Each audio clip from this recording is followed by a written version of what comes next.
Everybody, Dennis Thralt, he, his, comms director from Multnomah County. Welcome. Chair Jessica Vega Pederson is going to give some short remarks about her executive budget for fiscal year 27. After that, we'll take some questions. Just raise your hand, identify who you are when the chair calls on you, and then we probably have, I know you all have another place to be, I've been told, so we'll probably hope to do this in maybe 15, 20, so we'll keep an eye on the clock, we'll get everyone in and out, get your questions answered. If you have follow-ups, we're here to let you know, give you some of those. So with that, I will hand it over to Chair Jessica Vega Pederson. Yeah. Thank you, Dennis. Good afternoon. Thanks, everyone, for being here today. I know I saw several of you in the board meeting earlier today.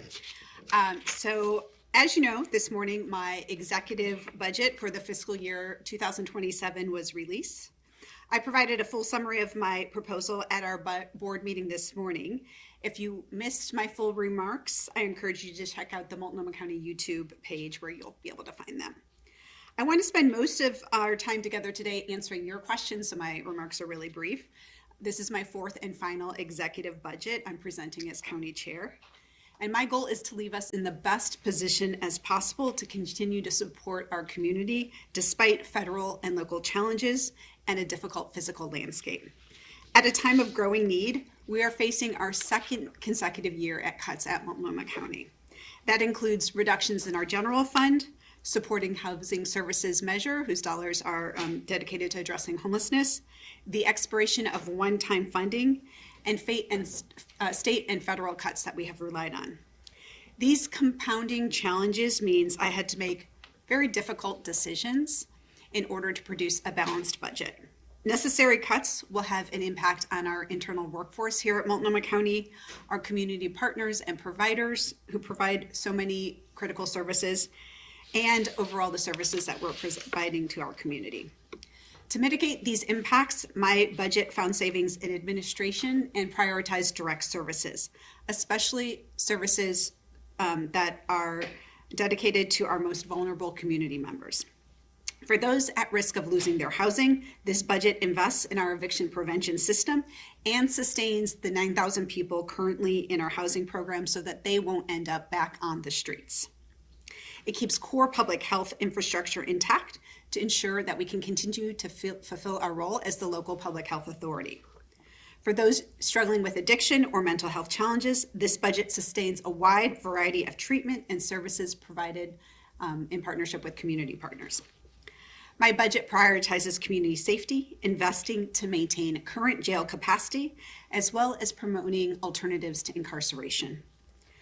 For our youth from marginalized communities, as well as immigrant and refugee neighbors, this budget preserves services having the greatest impact and directs assistance to families in need. And as our democracy is under attack, this budget fully funds our election office to prepare for the upcoming elections that will include ranked choice voting for all county elected positions. Despite the challenges that we face today, this budget reflects my commitment to a thriving Multnomah County. And with that, I am ready to answer your questions. All right, Blair. Just quickly, can you just talk about your decision around the cuts to homeless services, and was there any way to avoid that at all? Yeah, thank you for that question, Blair. So, what I really focused on with this budget was how are we going to have a working continuum of homeless services in the new normal that we have of ongoing SHS dollars, knowing that our one-time only dollars have decreased. This is the second year where we're having tens of millions of dollars less to work with in a budget than in years past. So so in order to make sure that those 9,000 people who are currently being sustained in housing in Multnomah County don't lose that housing, in order to make sure that as evictions really go to historic levels, that we are focusing on eviction prevention, making sure that we have the resources needed to move people from shelter or the street into housing, it was necessary to take cuts. And so looked at the parts of the system that we had invested in but really didn't have ongoing dollars to continue to sustain, and shelter beds were that area. But knowing that that would have an impact in this year, which I really see as a transition year for our homeless services system, I made sure that we have both transition dollars for those shelters and for those people who are going to be impacted. So $1.8 million to help with getting those people into permanent housing or move to other shelters, so some transition time on that. And then I also dedicated $10 million specifically focused to provide housing placement services and case management for folks who are in shelter to help them move to housing, so that even with fewer beds, we are going to have higher results in moving people out of those shelters into housing so that we have more capacity throughout the year in our shelter system. Did you backfill any of the missing SHS dollars with general fund dollars? Yes, there was backfill for general fund dollars, which is, the second consecutive year that I've done that is use general fund dollars. And every time that we do that, though, we know that every other part of our county feels the pain for that. So I tried to do so very intentionally and very thoughtfully. Again, knowing that we really have so many services that are provided by folks, but where needed, doing that. And then looking at, like I said, using our one-time only dollars. So for instance, there was a request for our homeless services department to have $10 million to help with transition into housing from shelter. And that was something that I used with general fund dollars that were How much available. was the total general fund amount that went to backfill SHS? I don't have that off the top of my hand, but we'll make sure we get you that information. What would you want to say to some of the employees who might be losing their jobs due to these cuts? Yeah, I mean, there are impacts that are going to be felt by this very difficult budget by employees both at the county and also with our service providers who are doing so much direct service work that's so important. And I know that those are going to be painful. Not only, I mean, we heard testimony today that it's not only that employees or those providers that are concerned about their jobs, but they're concerned about who's going to be there to serve the people that they're helping with the work that's being done. The work of Multnomah County is always so critical, so important, because we are the safety net service provider for, the largest one in the state. And I know the impacts are going to be felt. So what I did in order to try to get in front of that and try to have those cuts be as small as possible was early on in our budget process, I asked our internal services to really take a look at what was needed and not, and so gave them a 6% constraint so that we were closing down some of those internal things to have more dollars on the other end for direct services.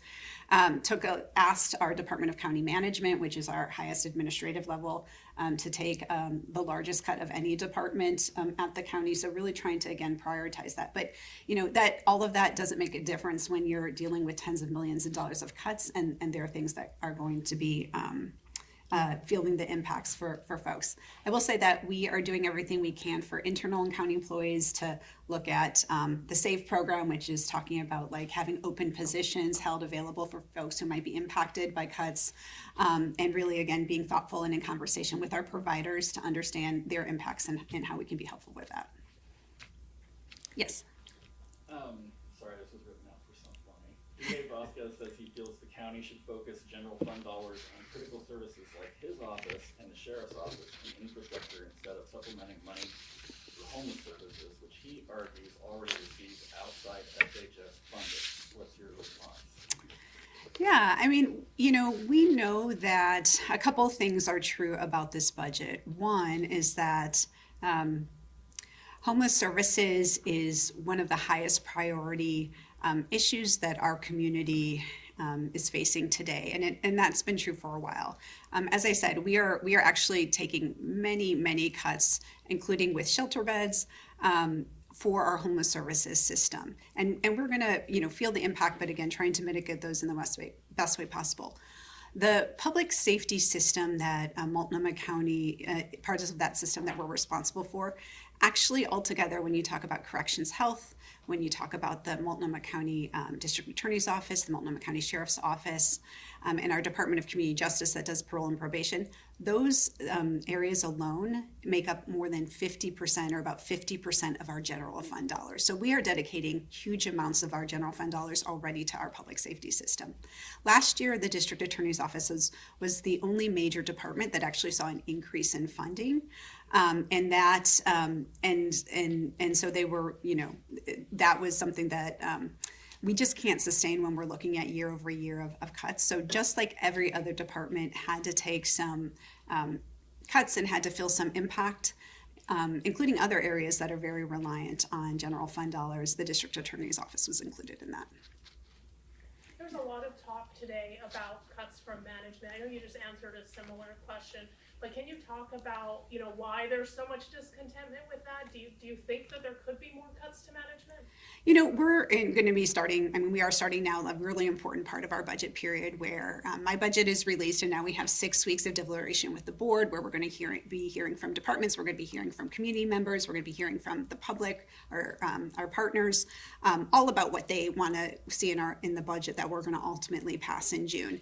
And I wouldn't be surprised if there were some changes that we're going to see over the next 6 weeks. I, again, was trying to be very intentional in streamlining where we could with positions, with programs that were not related to direct services. Some of the work that I've started under my administration, including some of the shared services work, which is about centralizing some of our more spread out administrative tasks, those are in progress, and I expect those to be completed in the next year. That's also going to help, redirect some of the dollars that we might be spending on administration to other things and help us deal with some of the constraint we're facing. So I wouldn't be surprised if there were some changes, but there was a lot of work that already went into my budget in trying to make sure that we were cutting down on administration and really being able to prioritize direct service. What about the loss of the trust that the homeless people have with these staff members? Has that been taken into consideration? Absolutely. We have such incredible people working in communities, and a lot of people with lived experience with homelessness themselves, working for many, many of our providers. And so that work is valuable. That work is really key to the success of moving people from shelter to housing. What my focus was on making sure that across our system, we are able to resource it in a way that we are moving people from the street or from shelter into housing. And in order to balance the system, there were cuts that were going to be needed. So I took what was proposed by our department in terms of shelters that were going to be cut, tried to make the best decisions possible there. There are going to be impacts, and again, we're committed to continuing to work with our partners and with our providers about these changes that are happening to have this smooth transition. I will say one of the things, we heard some testimony today about Sunstone Way, for instance, and that is actually, their closure didn't have anything to do with budget. In fact, the county is committed to the Sunstone motels that we have, and are putting out a new RFP to make sure that we can continue operations at those 2 sites. Right. Austin. I'm curious, what federal funding impacts did you have to account for in this budget, and what maybe you anticipate being at risk in the future? Yeah, so I think some of the things that we saw were a lot in our public health. We see, we've seen cuts in the administration for things like public health. We saw that a little bit post-COVID as well, but we know that the direction that this administration is going in is about, cuts to programs that are relied on not just by Multnomah County, not just by Oregon, but by communities all over this country, and it's having a real impact on people in red states or blue states all across the way. So. The health department is one of those. I think that some of the changes we're going to see in terms of the requirements around Medicaid, the SNAP benefits, those kinds of things are all things that we saw in the past year, people being concerned about. And so we're really trying to figure out how we can continue to be there for our community, work with the state in terms of how we're going to balance some of these impacts, and continue to provide the services that we can. We are seeing the number of cases of measles in Multnomah County rise. And so this is exactly the time when fear and misinformation about vaccines are having an impact on the number of people who are getting vaccinated, on the vaccination rates. We're seeing, as could be predicted, an increase. And that's why it's more important than ever to be able to maintain some of the public health that we're doing. Let's do 3 more questions. Okay. If we got them. One more. This time around, it looks like your proposed budget would eliminate 166 full-time county positions. I'm curious how this time around might be different than last year? I know that there was a lot of bumping, vacant positions to fill in. Is this gonna be more difficult to keep those employees on board? We're still doing a lot of those kinds of programs. So we have started, I referred to it a little bit at the board meeting today, the SAVE, which is about holding those vacant positions open for folks who might have, whose positions might be, slotted for cut or identified as a cut position. We have offered some early retirement incentives for folks. And so we'll continue to do that. We had, last year we had several, over 100 positions that were for cuts, and we ended up being able to lower that number greatly by the time the final budget was passed by the board. So I'm hopeful we'll be able to see a similar decrease in that. There are going to be impacts, and that's unfortunate. Our employees are amazing. They're so dedicated to the mission of this county. So we're going to do the best we can.